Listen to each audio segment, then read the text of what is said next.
다음 키워드는 만우절 4월 바보입니다. 오늘은 4월 1일, 박사님 만우절입니다. 이 만우절에 도를 넘은 가짜 뉴스를 퍼뜨리게 되면은 최대한 징역형까지 받을 수가 있는데요.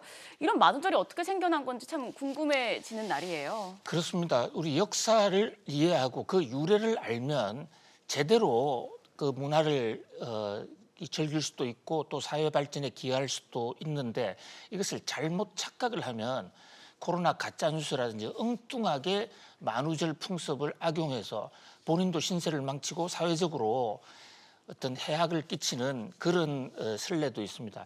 자, 만우절 유래는 여러 가지가 있는데요. 그중에서도 가장 유력한 것은 1580년대에 이 유럽의 달력이 율리우스력에서 그레고리력으로 바뀌면서 생겼다라는 게 가장 다수설이에요. 로마 시대 때 이제 로마 시대 이전의 달력은 음력을 썼습니다. 그러다 보니까 태양의 움직임과 맞지가 않죠. 그래서 율리우스가 그 기원전 약 한 20, 30년 전이죠. 그래서 양력으로 바꿉니다. 그런데 양력은 지구의 자전 주기와 공전 주기를 갖다가 이용해서 만든 것인데 이게 정배수로 딱 맞아 떨어지지가 않아요. 네. 그래서 양력을 바꾸긴 했습니다만 이게 해가 갈수록 자꾸 이게 길어지는 거예요. 그래서 원래 1월 달에 새해가 시작된 게 이 그레고리 교황 시대에 오면 4월 달 정도가 이제 새해 시작이 됩니다. 자, 그러다 보니까 너무 혼선이 많이 생겨서 율리우스 교황이 율리우스 달력을 그레고리 교황이 그레고리력으로 바꿉니다. 지금 우리가 쓰는 달력은 바로 1580년대에 만들어진 이 그레고리 달력이에요. 이거로 바꾸다 보니까 다시 1월 달로 새해 시작이 넘어간 겁니다. 그런데 당시 유럽에서는 새해가 되면 선물을 주고받고 하는 그런 문화가 상당히 보편적으로 확산이 돼 있었어요.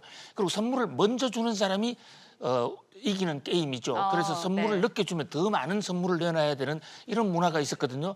그런데 4월 1일 날 새해가 1월 1일로 바뀌었단 말이죠. 이거를 모르는 사람들이 있었습니다.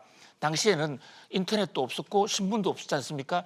그래서 이거를 모르고 4월 달을 1월 1일로 생각하는 사람을 4월 바보, 에이프릴 풀이라고 그럽니다. 우리나라에서는 만우절이라고 그러지만 전 세계적으로는 이 4월 1일 만우절을 4월 바보로 불러요.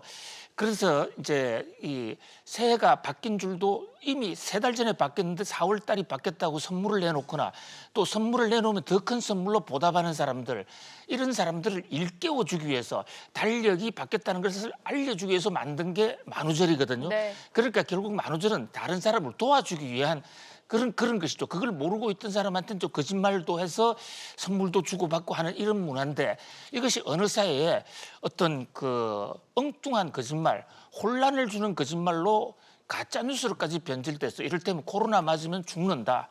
자, 일전에 이런 적이 있습니다. 마이크로소프트 창업주가 누구죠? 마이크로소프트 창업주. 네, 빌 게이츠 빌 말씀하시는 게이츠의 거죠? 고맙죠. 네. 빌 게이츠가 10년 전에 죽었다라는 4월 1일 날 보도가 나와서 제가 굉장히 당황했던 적이 있는데 그게 바로 만우절날 가짜 뉴스의 하나였거든요. 자, 이번에도 그런 뉴스가 나왔습니다. 폭스바겐이라는 회사가 우리 회사 이름을 볼츠바겐으로 바꾼다. 그래서 전기차를 강화하겠다. 그래서 주가가 엄청나게 올랐는데 이것은 시장에 영향을 주는 주가 조작일 수가 있어요. 네. 이런 어떤 이 만우절 거짓말, 가짜 뉴스는 좀 확산시키지 말자. 착하고 선한 어떤 만우절 뉴스로 이 만우절 날을 좀 즐기는 그런 문화가 되었으면 합니다. 네, 계속해서 세 번째 키워드로 넘어가겠습니다.